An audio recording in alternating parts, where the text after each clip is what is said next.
desse tema hoje e, se Deus permitir, encerrá-lo. É um tema muito rico e que provavelmente, pela misericórdia de Deus, algum dia nós voltaremos a ele. Mas creio que o pouco que nós aprendemos, tanto na primeira parte, como nessa, vai ser para a nossa edificação. Êxodo, capítulo de número 20, versículo de número 13. Amém? Tema: não matarás ou não irás assassinar? É uma pergunta, não é? Vamos ler com reverência a palavra do Senhor. Êxodo 20, versículo de número 13. Não matarás. Vamos ao Pai em oração. Pai querido, Pai amado, Deus de graça, Deus de misericórdia, Deus de amor incondicional, Deus que nos ama.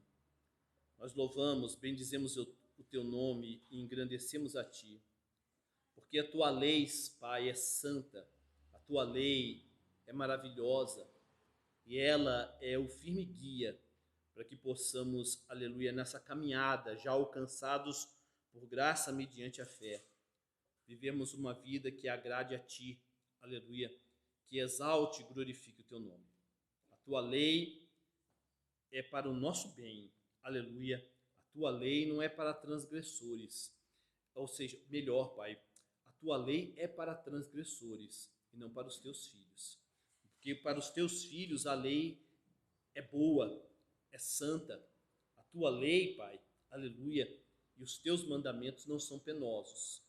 Há lutas, há dificuldades em fazer a Tua vontade, porque nós estamos num mundo maligno. O mundo jaz no maligno. E em fazer a Tua vontade, Pai, aleluia, seremos odiados pelo mundo. Mas tudo isso, aleluia, está dentro, aleluia, da Tua vontade, da Tua soberania sobre nós. Aleluia. Não há o que nós fazemos ou romantizarmos a Tua lei e a Tua vontade. Nesse mundo teremos aflições, mas devemos ter bom ânimo, porque quando fazemos a vontade de Deus, segundo a Tua lei, Pai, estamos fazendo, aleluia, estamos agradando a Ti e glorificando o Teu nome, porque é isso que importa.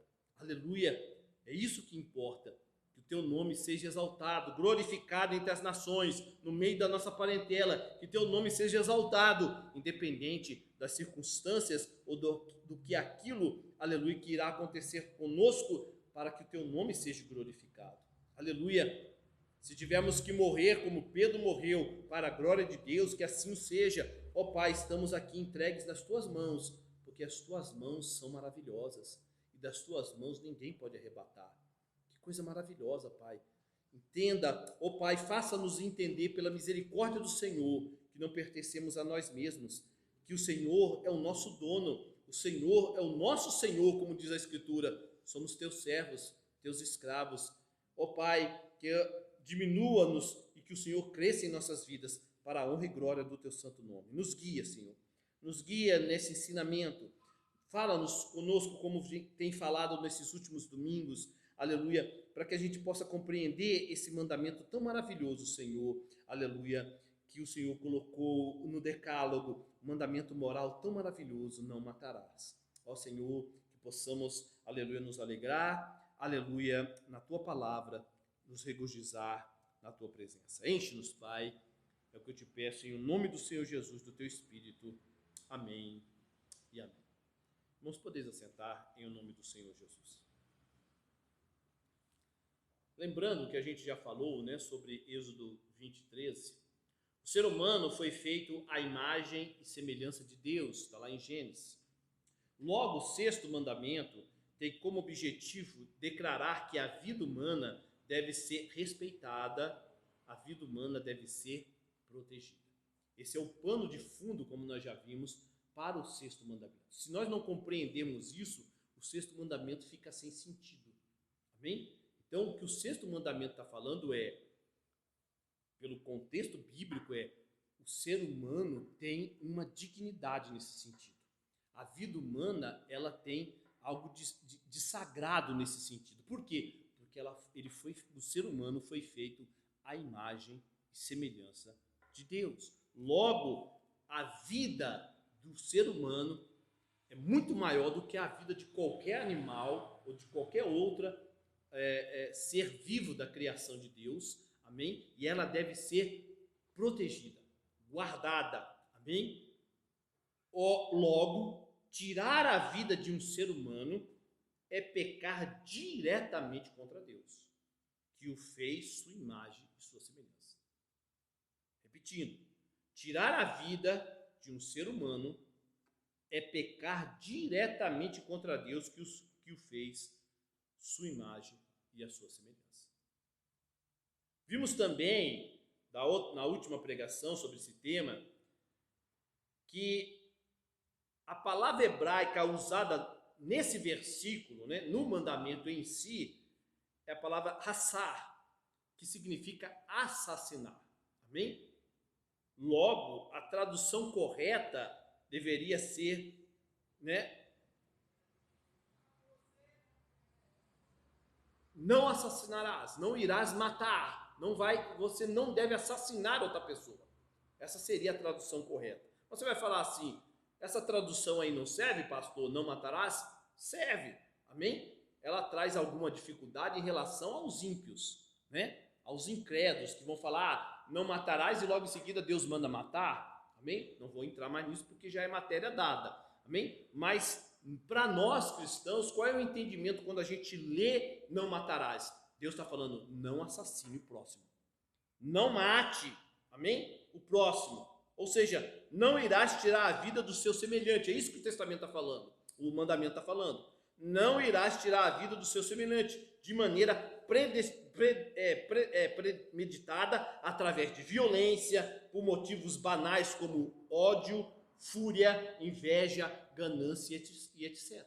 Então você não deve, amém, tirar a vida do próximo. Eu tenho ódio, eu vou lá e arranco a vida da pessoa, né? Acontece muito no Brasil, rouba uma coisa da pessoa e vai lá e mata de maneira fútil, não tinha necessidade de matar. Isso é assassinato. Isso não deve ser feito. Amém? Uma pessoa cometeu uma coisa terrível, vamos lá matar ele. Não, nós já aprendemos que não é dado a nós como igreja e nem a nenhum ser humano o fazer justiça própria, matar. Isso foi entregue agora na nova aliança para o Estado. Amém? Então não matarás. Amém? Não tirarás, não irás assassinar, tirar de maneira covarde, premeditada, com violência, a vida de outro ser humano. Isso é pecado. Então é isso que nós devemos entender como cristãos. Amém? A partir daqui, posto isso, né? A partir daqui iremos pontuar mais algumas situações que já pontuamos na outra pregação, onde o sagrado mandamento de Deus, o sexto mandamento, aleluia, vai nos ajudar a ter um posicionamento claro a seguir. Então nós como igreja, diante de circunstâncias desse mundo, qual é o posicionamento que nós devemos ter? Como igreja coletivamente falando e individualmente na nossa vida. Amém? Qual é o posicionamento que eu tenho que ter? O sexto mandamento nos ajuda a isso. Amém? Para saber qual é a vontade de Deus, como eu devo agir, como eu devo pensar em relação a determinado assunto que encaixa no mandamento não matarás. Já vimos alguns, mas vamos ver mais alguns dessa noite. Hoje a pregação vai ser rápida. Amém? Primeiro, um bom exemplo são as guerras. Amém? A gente não citou isso da última vez. Nas Sagradas Escrituras você vai ver o próprio Deus, o Deus vivo, declarando guerra, amém? Contra vários povos. Podemos citar alguns. Os amalequitas, os filisteus, os amonitas, contra Jericó, contra Ai, amém? Etc, etc. Amém? Deus ordena que Israel, como nação, faça guerra contra aqueles povos e os extermine completamente. Amém? É o que nós verdadeiramente podemos chamar de quê? De guerra santa. Amém? O que você vê nas Escrituras Sagradas, quando Deus manda os israelitas acabar com aqueles povos, amém? Né? Não deixar nada, nem animais, nem crianças, nada, matar a todos, fazer guerra, é uma guerra santa.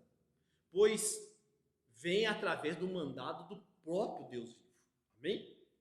Para que Israel, como nação, faça isso, essa guerra, para a purificação e limpeza do território. No caso de Canaã especificamente, né? A terra que mana leite e mel. Então foi prometida a Israel o quê? Uma terra que mana leite e mel. Amém? Né? Aí a história é linda, né?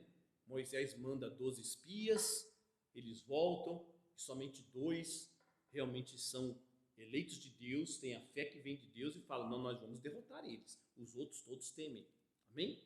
E de vez de passar 40 dias no deserto, como diz alguns pregadores, né, acabam passando 40 anos. Amém? E toda aquela geração incrédula é morta. Amém?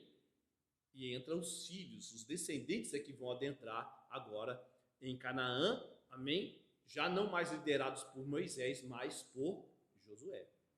E ali eles começam a fazer a guerra santa, a purificação da terra que mana leite e mel, e começam a fazer guerra com todos os povos. O primeiro pela frente é Jericó e a derrubada das muralhas. Eles fizeram a guerra santa perfeitamente? Não, porque não há nenhum sequer. Amém? Ninguém consegue cumprir perfeitamente o mandado do Senhor. Mas era mandado de Deus. Amém? Como entender essas coisas, pastor? Abre lá em Gênesis, capítulo de número 15. Como entender que Deus fala, não vai assassinar, amém? E daqui a pouco ele fala, fazei guerra e mate a todos, amém? Purifique o território, guerra santa, amém? Como entender isso? Abre lá em Gênesis, capítulo de número 15, versículo de número 12. Não há contradição nenhuma quando nós compreendemos a palavra de Deus pelo Espírito Santo. Gênesis 15, versículo de número 12. Amém? Veja a promessa que Deus fez a Abraão. Ao pôr do sol caiu profundo sono sobre Abraão, e grande pavor e cerradas trevas o acometeram. Então lhe foi dito, sabe com certeza que a tua posteridade, ó, está apontando para quem? Para eles, que vão a tomar posse da terra. Amém? Que a tua posteridade será peregrina em terra alheia, e será reduzida à escravidão, e será afligida por 400 anos. Mas também eu julgarei a gente a quem tem de se sujeitar-se, e depois sairão com grandes riquezas. E tu irás para os teus pais em paz, serás sepultado em ditosa velhice. Na 4ª geração tornarão para aqui, aonde Abraão estava ali, ó, pisando, amém? Né?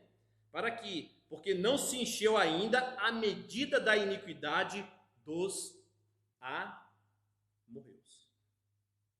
E sucedeu que, posto o sol, houve densas trevas, e eis um fogareiro fumegante e uma tocha de fogo que passou entre aqueles pedaços. Naquele mesmo dia fez o Senhor aliança com Abraão, dizendo, a tua descendência dê esta terra, desde o rio do Egito até o grande rio Eufrates, o Queneu, o Quenezeu, o Cadmoneu, o Eteu, o Ferezeu, os Refaíns, o Amorreu, o Cananeu, o Gigazeu e o Zebuseu. Todos foram entregues na mão, seriam entregues na mão de quem? Da nação de Israel. Para quê? Para a guerra santa. Mas ainda não havia enchido o quê? A medida da maldade daquele povo. O que isso significa? Isso aponta para o juízo final. Amém? As guerras que Israel travou para a purificação, as guerras santas que Israel travou para a purificação do território de Canaã, apontam para o juízo final. Amém? Deus é o mesmo ontem, hoje e o será para sempre. Não existe 2 deuses, um do Antigo e do Novo Testamento. Ele é o mesmo. A misericórdia e a paz está para sempre sobre os seus eleitos, na pessoa e na obra do seu Filho Jesus Cristo. A misericórdia e a paz está para sempre sobre os seus eleitos, na pessoa e obra de Jesus Cristo. Mas, em certa medida, irmãos, a sua misericórdia e paz está sobre todos os homens também.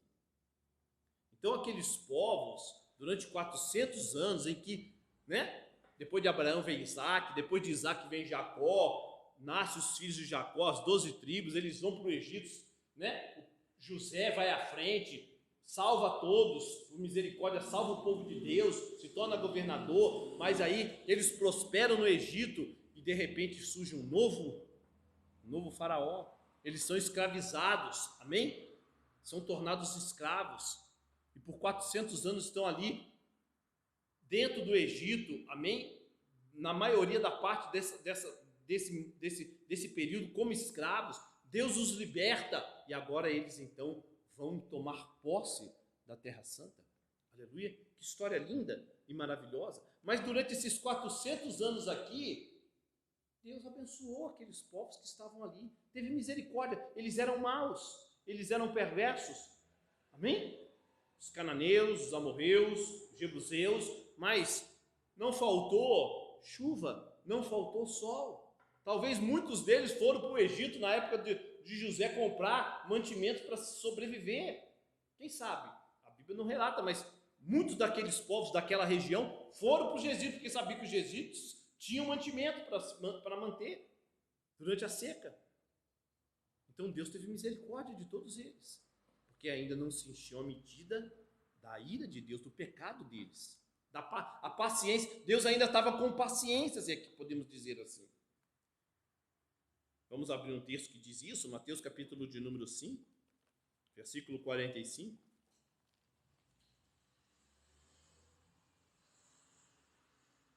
Mateus 5, 45.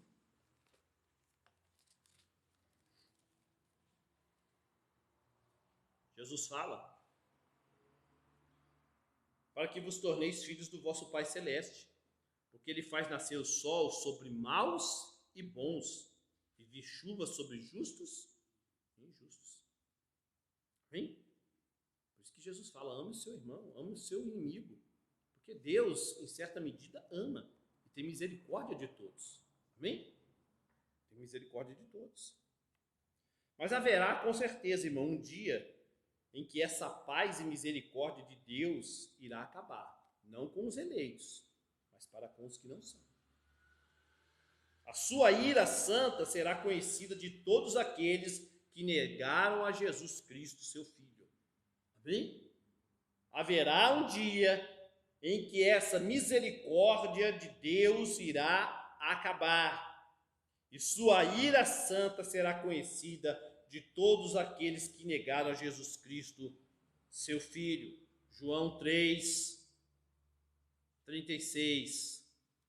Texto lindo. João 3, 36.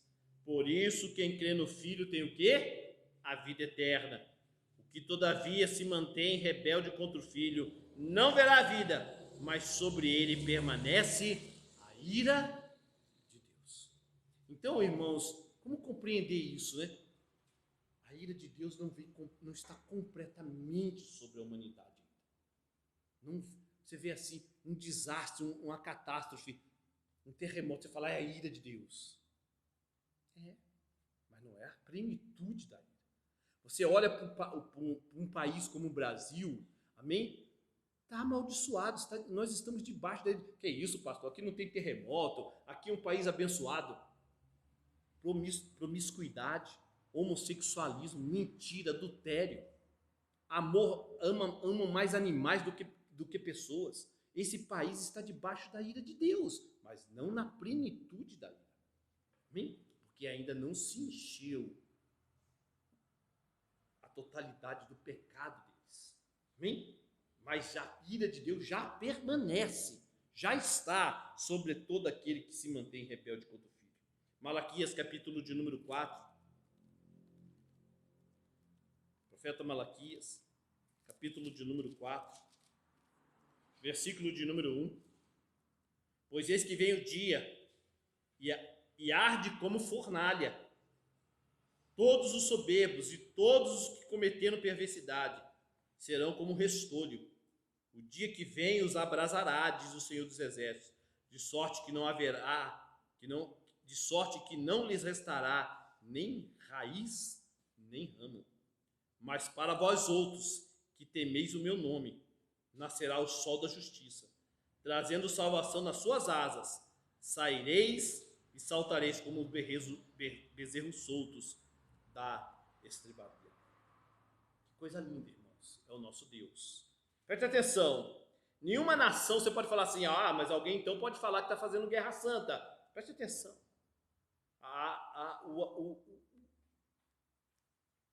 O agir de Deus sobre Israel era um agir especial. Tá bem? Israel era para ser o exemplo entre as nações no Antigo Testamento. Logo, nenhuma nação pode se valer dessa prerrogativa hoje, nem mesmo a atual Israel. Ou seja, nenhum governante pode falar assim, eu vou atacar esse outro país porque Deus está mandando eu fazer guerra santa. Não, isso era uma prerrogativa de Israel, do relacionamento especial que Deus tinha com a nação de Israel. Amém? Logo, ninguém pode pegar nos dias de hoje e falar assim, eu vou fazer guerra santa contra outro povo. A jihad islâmica é abominação diante do Deus vivo. Vou repetir. Acho que é jihad, não sei se a pronúncia é essa. A jihad islâmica, que eles dizem que fazem guerra santa e vão lá, explodem, matam as pessoas, é abominação diante do Deus vivo. Aquilo não é Deus. Nada tem a ver com o Deus de Abraão, de Isaac e de Jacó. Pode ter a ver com Deus falso, né? De Ismael. O Deus que eles inventaram no coração deles. Mas não tem nada a ver com o Deus de Abraão, de Isaac e de Jacó. Nada tem a ver. Mas podemos sim, pela misericórdia de Deus, entender quando uma guerra é uma guerra justa. Muitos homens de Deus colocaram isso e produziram pensamentos em relação às guerras. Você vai falar assim, então não podemos fazer guerra, pastor? Vamos viver um pacifismo ilusório? Não. Existe ainda nos dias de hoje guerras justas. E é para isso que o mandamento está aí, para que a gente possa compreender o que é justo e o que não é justo. O que seria uma guerra justa? Primeiro, a causa pela qual a guerra está sendo realizada deve ter e deve ser justa, ou seja, o propósito justo deve ser o objetivo enquanto houver as hostilidades. A guerra justa é aquela que faz prevalecer o bem de Deus, segundo a sua palavra, e corrige ou para o mal contra aqueles que são semelhança de Deus. Vou repetir. A guerra justa é aquela que faz prevalecer o bem de Deus, segundo a sua palavra. Amém? E corrige ou refreia para o mal contra aqueles que são semelhança de Deus. A guerra deve ser o último recurso que um governo deve usar. E deve ter como alvo uma paz justa. Nós, como cristãos, irmãos, somos chamados a refletir sobre a decisão de governantes quando eles declaram guerra a outro país. Não é isso? Toda instituição todo governante, todo governante é instituído por Deus, não é isso que a palavra de Deus fala? Então esse governante vai falar assim, imagine o Bolsonaro falando assim, vamos fazer guerra contra a Argentina. Qual é o motivo? Nós, como cristãos, devemos ver. Se o motivo não estiver baseado na vontade de Deus, para que a justiça seja feita, para que o mal seja refreado, eu, como cristão, vou ser preso, vou enfrentar o que tiver, mas eu não vou guerrear por um governante que está fazendo uma guerra injusta, simplesmente por fazer.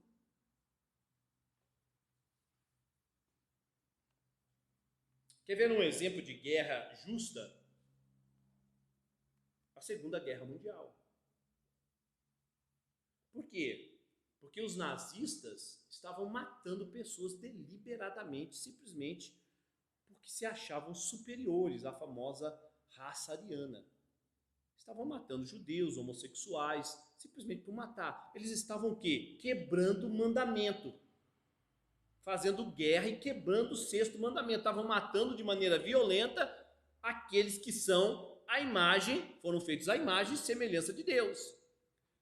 E eles não iriam parar. Logo, as nações se uniram para impedir, refrear o mal, a quebra do mandamento.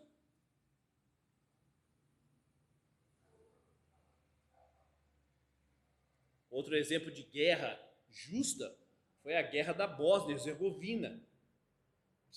Talvez essa não é tão famosa, né? Mas na década de 90, quando se quebrou a antiga Iugoslávia, amém? Agora eu não vou me lembrar o nome do governante, amém? Mas era um genocídio que estava acontecendo. A Sérvia é de maioria cristã, amém? Cristão nominal, mas cristão. Fazendo limpeza étnica na Bósnia, que é de maioria muçulmana. Estavam matando os muçulmanos, estrupando as mulheres. Espero que eu não escandalize as irmãs. Amém? Então, foi feita uma guerra justa. Foi até os americanos entraram lá e em 2 semanas acabaram a guerra. Para impedir assassinato de pessoas feitas à imagem e semelhança de Deus. Agora, se o governante fala assim, vamos fazer guerra porque precisamos do petróleo que está na Venezuela. Vamos lá, pátria amada Brasil. Não, nós fazemos aquilo que Deus manda. É justo, iremos batalhar e vamos guerrear. Se não for justo, eu não faço. Amém?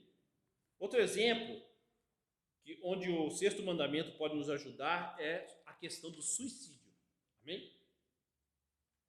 Primeiro devemos entender, irmãos, que há 2 tipos de suicídio. Amém? Isso é interessante, que a gente nunca comentou isso na igreja. Primeiro, o suicídio heróico. E segundo, o suicídio que é levado por uma questão de desespero. A pessoa desiste da própria vida. Amém? O que seria um exemplo de suicídio heróico na Bíblia? Vamos abrir? Sansão. Amém? Juízes 16, 23 ao 30. Na verdade, a Bíblia fala, se eu não me engano, posso estar enganado, irmãos, me perdoe, em 6 suicídios. Amém? E o de Sansão, ele é considerado um salvo. Ele se suicidou, mas é considerado salvo. Os outros não. Juízes, capítulo de número 16.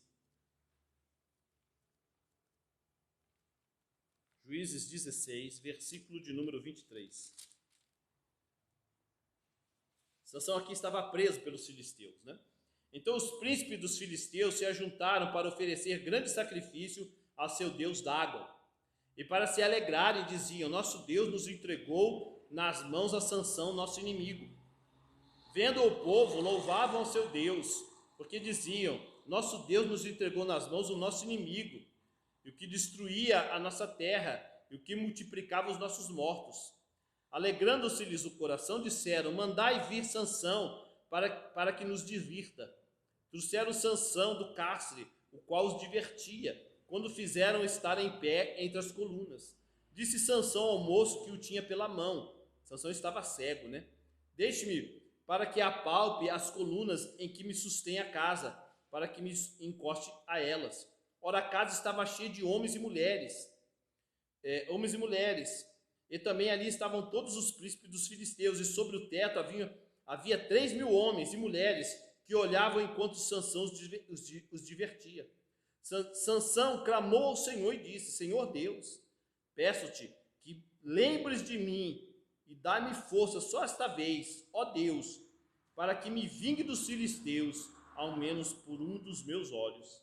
Abraçou, pois, Sansão com as duas colunas do meio, em que se sustentava a casa, e fez força sobre elas, com a mão direita em uma e com a esquerda na outra, e disse, morra eu com os filisteus. Ou seja, ele se suicidou.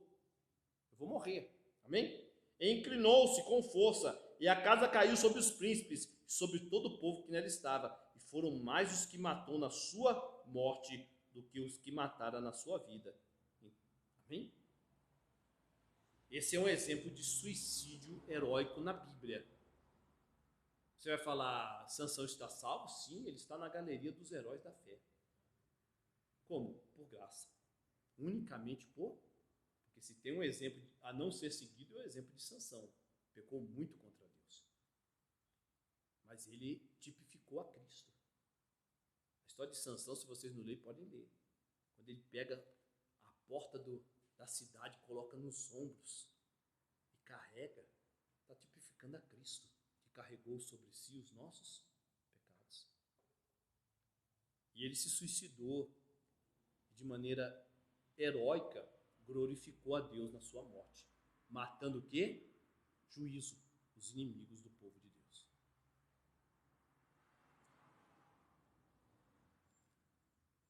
Outros exemplos de suicídio heróico: um esposo que morre por sua esposa, né? Um bandido vai esfaquear a esposa e o marido se coloca à frente e morre. Isso é um suicídio. Amém? Heróico. Não podemos falar que esse homem se perdeu. Amém? Ele não quis tirar a própria vida, ele quis salvar a vida da esposa. Ou uma mãe que se joga na frente para salvar o seu filho. Amém? Ou até mesmo um soldado. Quantas histórias militares tem de soldados, né, que pularam sobre granadas e morreram para salvar o pelotão deles? Esses homens não tiraram a própria vida, eles salvaram a vida dos outros. Eles cumpriram na sua morte o mandamento. Amém? Eles tiveram como preciosa a vida humana. Amém? Então eu morro para que a vida humana, para que Deus seja glorificado. Amém? Para que uma vida humana seja salva. Nós, como cristãos, irmãos, somos contrários ao suicídio por desespero.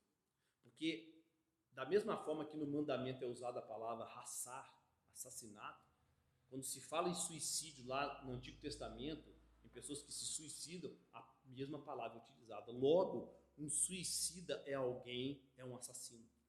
Ele tira a sua própria vida de maneira violenta e de maneira a quebrar o mandamento. Ele é um assassino. Quando alguém atenta contra a sua própria vida, ele está verdadeiramente se colocando como um assassino. Mas nós, como cristãos, e a gente já pregou sobre isso muito na igreja, nos reservamos o direito de não condenar ninguém nesse sentido, aguardando o juízo final de Deus. Amém? Porque, rapidamente, não é, irmãos? Jesus Cristo, não há pecado que a cruz de Cristo não perdoe, a não ser o pecado contra o Espírito Santo. Então, quem somos nós? Há um exemplo claro na Bíblia, é claro, de alguém que se suicidou e está salvo. Nós não sabemos a história de uma pessoa que tira a própria vida. Amém? Mas nós sabemos que, à primeira vista, se nós vamos dar um testemunho, nós podemos falar claramente: se perdeu. Não há que ter medo de falar isso. Um suicida se perdeu, está perdido. Mas com temor no coração falamos isso, porque não há pecado que Deus não possa perdoar. E lá, nesse sentido, sim, o céu será um lugar de grande surpresa para nós. Amém? Não no sentido negativo que o Wesley falou. Amém? Condenando aqueles que estavam pregando contra as heresias dele. Amém? Né? Ele se achando muito bom, e aí prega: eu sou justo, né? Olha como eu sou santo, olha aí quem está me condenando aí a minha heresia. Vai ter surpresa lá, eu vou estar lá e vocês não vão estar.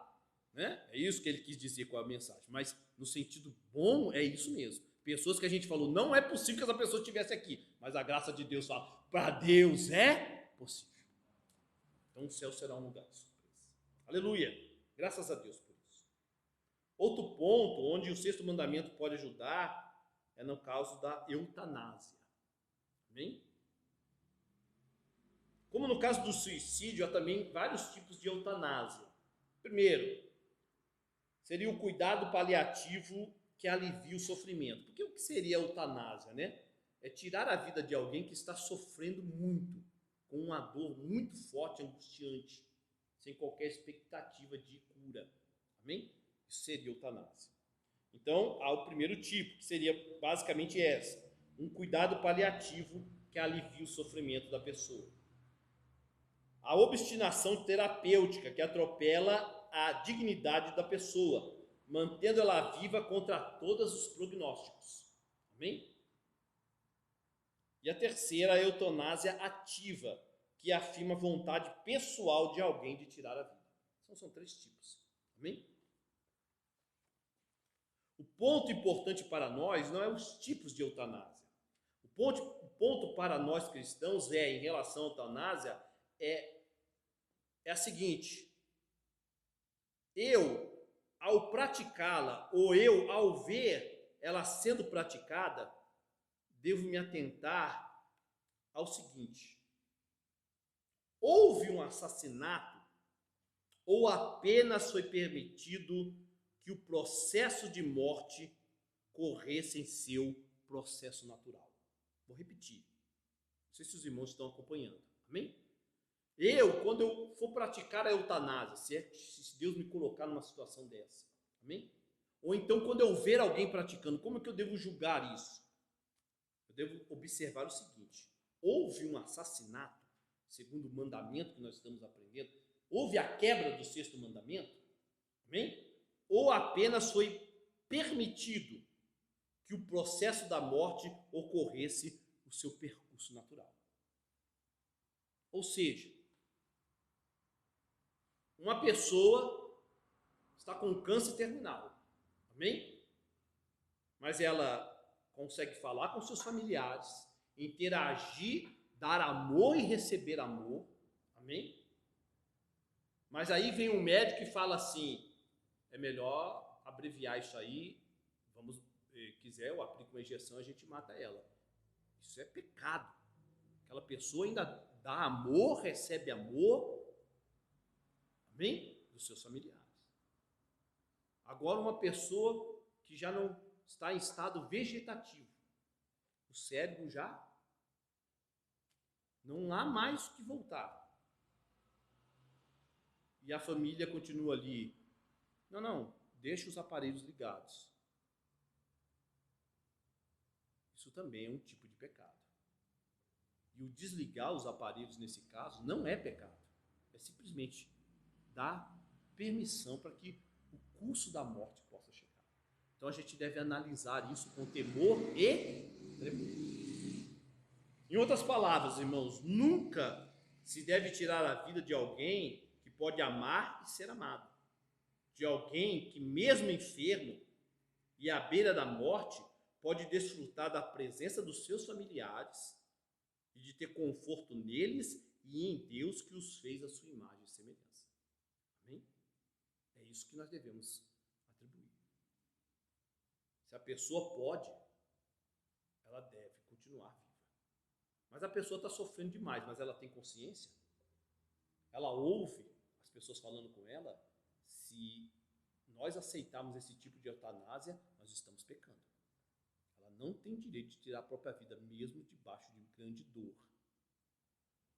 Agora, se já não há mais o que fazer, no sentido de que ela já não raciocina, ela não consegue interagir com ninguém, nem receber e nem dar amor, desligar os aparelhos é uma alternativa que não se encaixa na quebra do mandamento. Amém? Glória a Deus. Outro ponto é o aborto. Amém? Como o 6º mandamento encara o aborto? O aborto, ou seja, o assassinato de crianças indefesas no ventre das suas mães assassinas, nada mais é do que o sacrifício de filhos feitos a Moloque no Antigo Testamento. Nada mais é do que isso. Ou seja, sacrifícios feitos a Satanás. Amém? Porque Moloque é um deus inventado no coração dos homens. Amém? Mas o que Paulo fala? O ídolo nada é, mas aquele que pratica ou adora o ídolo está adorando o quê? A demônios. Então, aquele que pratica o aborto, ou homem que incentiva a mulher, ou a mulher que pratica o aborto, ela está nada mais, nada menos do que oferecendo os seus filhos como sacrifícios a Satanás, a Moloque. O aborto é a tentativa sagaz de Satanás de tentar impedir o nascimento dos eleitos de Deus. Vou repetir. O aborto é a tentativa sagaz, maligna, que Satanás tem de tirar e impedir o nascimento dos eleitos de Deus. O aborto é algo tão abominável que quando você vai para o Antigo Testamento, nada se fala sobre isso, pouquíssimo. A única referência que fala no Antigo Testamento é no caso de, numa luta, numa confusão, alguém bater na barriga de uma mulher grávida e ela vir abortar. Não se chega nem a se comentar de uma mãe tirando a vida do filho. Não há relação, a Bíblia Sagrada não comenta esse tipo de coisa no Antigo Testamento. Amém? Fala. Era inconcebível. É algo maligno. Mas as feministas assassinas dos dias de hoje dizem que é porque elas têm direito sobre o seu corpo. Amém? Para fazer o que querem deles. E isso é tão maligno porque elas se esquecem que aquilo que elas chamam de feto é uma criança, é uma vida. E que esta vida e desta vida está sendo tirado o direito sobre o seu corpo. Ninguém pergunta para a criança que está dentro do ventre, você quer morrer? É por isso que se chama de feto, para diminuir a sensação de ficar tirando uma vida. Satanás é maligno. Estava vendo uma história de um casal cristão, como testemunho para os irmãos, não sei se eu já contei. A esposa estava fazendo ultrassom, né? Estava lá o médico, olha aqui a mãozinha do seu filho, olha aqui é homem, eu não sei se era homem ou mulher, mas né? Olha aqui, quer saber o sexo? Queremos. Ah, olha aqui que bonitinho. Diz que de repente o médico emudeceu. Toda aquela alegria, olha aqui a mãozinha, e eles perceberam que o médico ficou olhando. Daqui a pouco o médico se levantou e falou, com licença. Foi, voltou com outro médico, olharam. Pode se vestir. Aí foram conversar, já ficaram meio assim, né? Mudou o semblante do médico. Aí o médico chegou com o outro do lado e falou, é assim, assim, assado, o filho de vocês tem um problema. Só que aí que está o engraçado. Quando ele foi falar do problema que a criança tinha, amém? Um problema que levaria ela a morrer logo em seguida ao nascimento, a fala do médico mudou. O médico já não chamava mais de filho. O médico pegou e virou para ele, o feto que a senhora tem na barriga tem esse problema. Quando estava tudo bem, era filho. Quando surgiu um problema, o feto. Então você vê que... mas é errado falar feto, pastor? Não. Mas você vê que a malignidade está aí nesse nome. Irmã Beatriz, quando a irmã ficar grávida, se Deus um dia permitir, não permita que médico nenhum chame sua criança de feto. É meu filho. É uma vida. É meu filho. É uma criança que está aí. Amém? É uma criança. Não tem nada de feto. Porque se chama de feto para tirar a questão de ligação entre mãe e filho. Entre pai e filho. Abre lá em Lucas, irmãos. Abre lá em Lucas. Capítulo de número 1. O aborto é condenado pelo 6º mandamento. O aborto é assassinato de crianças.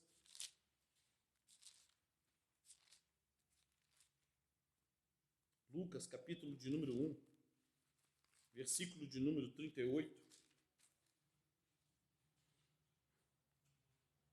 Então disse Maria ao anjo, né, que apareceu a ela, aqui está a serva do Senhor, que se cumpra em mim conforme a tua palavra. E o anjo se ausentou dela. O que significa, irmãos? Que naquele momento, a vida começou no ventre de Maria. A vida de quem? De nosso Senhor e Salvador Jesus Cristo. Já estava ali. Mas havia um outro bebê, que há mais ou menos de 5 a 6 meses, estava crescendo na barriga de outra mulher. Veja só, naqueles dias dispôs-se Maria, foi apressadamente à região montanhosa, a uma cidade de Judá, entrou na casa de Zacarias e saudou a quem? A Isabel. Ouvindo esta saudação de Maria, a criança lhe estremeceu no ventre. Quem? O futuro João Batista. Amém? Então Isabel ficou possuída do Espírito e exclamou em alta voz: bendita és tu entre as mulheres e bendito o fruto do teu ventre. Ou seja, Maria já estava o quê? Grávida. A Bíblia não fala qual foi o tempo entre o momento que o momento em que o Espírito Santo concebeu em Maria e até ela ir visitar Isabel. Não fala, não cita. Se foi no dia seguinte, se foi depois de um mês. Mas uma coisa é certa, não importa o tempo, havia vida ali. Amém? Se foi um dia, havia vida. As crianças se comunicaram uma com a outra. Amém?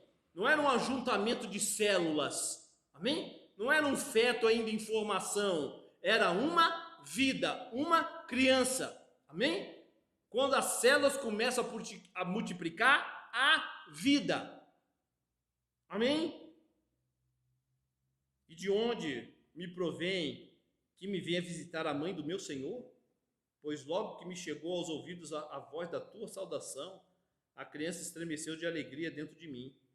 Bem-aventurada que creu, porque serão cumpridas as palavras que lhe foram ditas da parte do Senhor. Então, irmãos, nós cristãos não questionamos quando é que começa a vida. Ah, não, por tantos dias assim não sente dor. Não, eu já preguei aqui, já aconselhei os irmãos. Ah, eu não quero ter filho agora, pastor. Se você não quer ter filho nunca, você está em pecado. Crescer e multiplicar. Mas se você está tomando remédio, pergunte para o seu médico, esse remédio é um remédio abortista? Porque se for, você está pecando contra Deus. Ah, mas eu não sabia. Peça perdão a Deus mesmo assim. Porque lá em Levítico fala de perdão sobre pecados que nós não sabíamos que estávamos cometendo.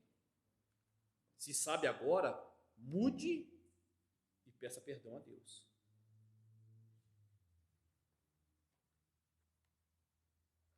É um verdadeiro, irmãos, é uma verdadeira indústria de matar crianças. Essa que é a verdade. Não existe no mundo nenhuma guerra, a da Ucrânia, não. Nenhuma doença, não. Nós citamos a Segunda Guerra Mundial? Nem ela. Ou fome, que mate mais pessoas do que o aborto do período entre 1970 até os dias de hoje. Não existe. É uma fábrica de matar pessoas. O aborto mata milhões de pessoas. É por isso que a hipocrisia humana é terrível. Vidas importam. Mas quando se fala de crianças dentro da barriga das mães, não importa. Olha quantas pessoas morreram de Covid. Que genocídio. Mas ninguém se lembra. Questionei um político aí, que vê aquelas propagandas patrocinadas no Facebook, né? Conseguimos mais uma vitória para os direitos animais. Eu falei, hipócrita. Crianças morrendo no ventre e vocês preocupados com o direito de animal. Animal é animal, nós cuidamos, nós protegemos, mas animal não tem direito nesse sentido. Cadê vocês lutando contra o aborto, contra o assassinato de crianças, contra crianças passando fome? O direito é humano, não animal.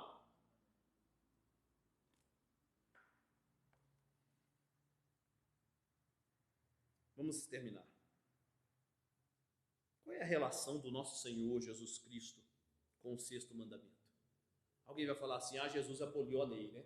Tem muita gente falando isso aí. Será que Jesus aboliu a lei? Será que Jesus alterou o sexto mandamento? Ou fez alguma coisa diferente? Ao contrário. Jesus deixou mais difícil. Abre lá em Mateus, capítulo de número 5. Não assassinarás, não matarás. O que o nosso Salvador tem para falar sobre isso? Mateus, capítulo de número 5, versículo de número 21 e 22.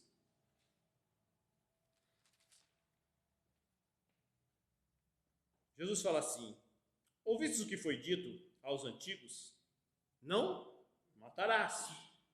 E quem matar estará sujeito a julgamento. Aí Jesus fala: eu, porém, vos digo Porque todo aquele que sem motivo se irá contra o seu irmão estará sujeito a julgamento. E quem proferir um insulto a seu irmão estará sujeito a julgamento do tribunal. E quem lhe chamar tolo estará sujeito ao inferno de fogo, ao lago de fogo.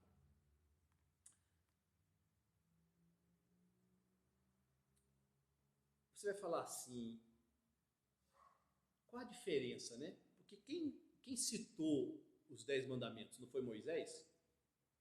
Né? Qual é a diferença de Moisés para Jesus? O próprio Moisés fala, né? Abre lá em Deuteronômio, olha que coisa linda. Moisés sabia bem o lugar dele, né? Como nós também. Como João Batista também sabia. Deuteronômio 18.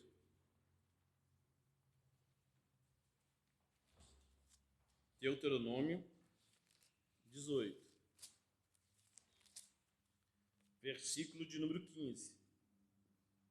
O Senhor teu Deus te suscitará um profeta do meio de ti, de teus irmãos, semelhante a mim. A ele ouvirás. Então nós temos que ouvir a quem? Nós estamos falando sobre o sexto mandamento. Quem é que pronunciou o sexto mandamento? Né? Trouxe lá as tábuas de pedra? Não, Moisés. Mas Moisés está falando, quer aprender mais sobre qualquer coisa? Deus vai levantar um varão. Então, Jesus começa aqui falando, né? Voltando lá para Mateus, né? Ouviste o que foi dito aos antigos? Quem é que falou aos antigos? Moisés. Eu, porém, Jesus está tomando para si a autoridade. Eu sou aquele quem Moisés falou. E ele falou isso aonde? Moisés trouxe a lei do Monte Sinai. Jesus falou no monte. Então Jesus está tomando, eu, porém, eu sou aquele que Moisés falou. Irmãos, na verdade, Jesus deixa a lei mais pesada. Amém? Porque ele deixa no interior, no coração a lei. Amém? Ele traz a lei para o coração. Se você odiar, porque a gente está falando de um mandamento que a maioria de nós aqui dificilmente vai quebrar, ou nunca quebrou, mesmo sendo ímpio. Quem já matou alguém aqui? Difícil, né? São poucas as pessoas, por mais que, né, dentro de igreja, que pode falar assim, eu matei uma pessoa. Deus teve misericórdia de mim, mas eu matei uma pessoa. É difícil você encontrar, muito difícil. Alguém que quebra esse mandamento, eu matei. Né? Você pode encontrar um policial, ó, eu matei em serviço. Mas é difícil encontrar uma pessoa que fala, eu fui um assassino. Né? Paulo era um, né? Mas é difícil, né? Você vai falar, eu estou livre disso aí, né? Pelo menos esse pecado eu não cometo. Mas Jesus fala, comete sim. Quando você odeia o seu próximo. Quando você odeia, você está matando. Quando você odeia, mesmo que não se cumpra aquilo, você já é réu de morte e de julgamento e do lago de fogo. Amém? Então Jesus deixa muito mais difícil, muito mais complicado. Não há inocentes, não há nenhum sequer, porque pecamos até por pensamentos. Eu e o irmão Leonardo estamos comentando muito sobre isso, sempre citando esse versículo. A gente vai encerrar. O que Jesus fala para os seus ouvintes? Abre lá em Mateus, capítulo de número 5. Não, eu não mato ninguém, eu nunca roubei ninguém, eu sou um bom pai de família, eu vou conseguir me salvar, eu tenho méritos, eu não sou tão ruim assim, eu sou bom. Tem gente pior, tem gente que mata, tem gente que rouba, tem gente que faz isso, que faz aquilo. Olha o que Jesus fala para os seus discípulos, olha o que Jesus fala para a humanidade, olha o que Jesus fala para nós nessa noite. Mateus capítulo 5, logo em seguida aí, né? Sempre que eu comecei a folhear aqui, está logo em seguida aí. Mateus capítulo 5, versículo de número 20. Eu e o irmão Leonardo citamos esse versículo muitas vezes nesses tempos aí. Mateus 5, 20. Porque vos digo, que se a vossa justiça não exceder em muita dos escribas e fariseus, jamais entrarei no reino dos céus. Escribas e fariseus eram o exemplo de justiça externa. Os judeus olhavam para um escriba e fariseu e falavam: ali vai um homem de Deus. E Jesus chama eles de quê? De hipócritas. E fala assim: vocês estão vendo esses homens aí? O padrão de justiça para vocês é eles? Pois eu vos digo, esse é o padrão maior, se a justiça de vocês não exceder em muito. Quem poderia? Eles eram os melhores. Se os melhores eram chamados de hipócrita, quem vai se salvar?